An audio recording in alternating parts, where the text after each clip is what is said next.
Preview. Matric छात्र छात्री आसीगला खुशी खबर। जुलाई 2 तारिख में दिज्व मैट्रिक प्रमाणपत्र। निज निज स्कूल रो पाइपर जुलाई 9 तारिख मैट्रिक सर्टिफिकेट। एने जारी है बोर्ड पक्षर एक नुआ सूचना। आसतु संपूर्ण अपडेट जाना ता पूर्व वीडियो को लाइक करूँ, सब्सक्राइब करनथिले एवं सब्सक्राइब कर पाखर थिबा घंटी चिन्ह को दबाई दिंतु। ओडिशा माध्यमिक शिक्षा परिषद द्वारा आसंता जुलाई 2 एवं 3 तारिख में 10th श्रेणी मैट्रिक प्रमाणपत्र प्रदान कराजिबो। एथिपाई सबु जिलार सदर महकुमार वितरण केन्द्र खोलाई। तेज विद्यालय मुख्य तथा प्रधान शिक्षक माने आवश्यक तथ्य दे कृति विद्यार्थी प्रमाणपत्र नहीं पारे।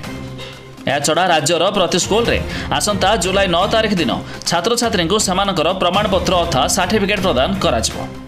जदि प्रमाणपत्र रे कौनसी त्रुटि थिबो ताकु बोर्ड रो कटक स्थित मुख्य कार्यालय संशोधन करा जाय पारिबो। एथि निमते बोर्ड पक्षरु 10 दिन अवधि दियाइछ। तेज जुलाई 12 रु 22 तारिख पर्यंत यह संशोधन प्रक्रिया होगा थिबा बेले मुख्य कार्यालय प्रमाणपत्र मुद्रण पर निर्धारित देय दे संशोधन करें। तेज प्रमाणपत्र बंटन प्रक्रिया को तदारक करने निमंते समस्त जिला शिक्षा अधिकारी अर्थात डीओ को कहुई।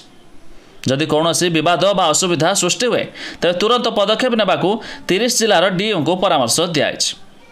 तेज वार्षिक हाईस्कूल सर्टिफिकेट मध्यमा एवं राज्य मुक्त विद्यालय प्रमाणपत्र परीक्षा अर्थात प्रथम रे कृति 10th श्रेणी छात्र छात्री को प्रमाणपत्र वितरण निमंते 30 केन्द्र बोर्ड द्वारा कराई।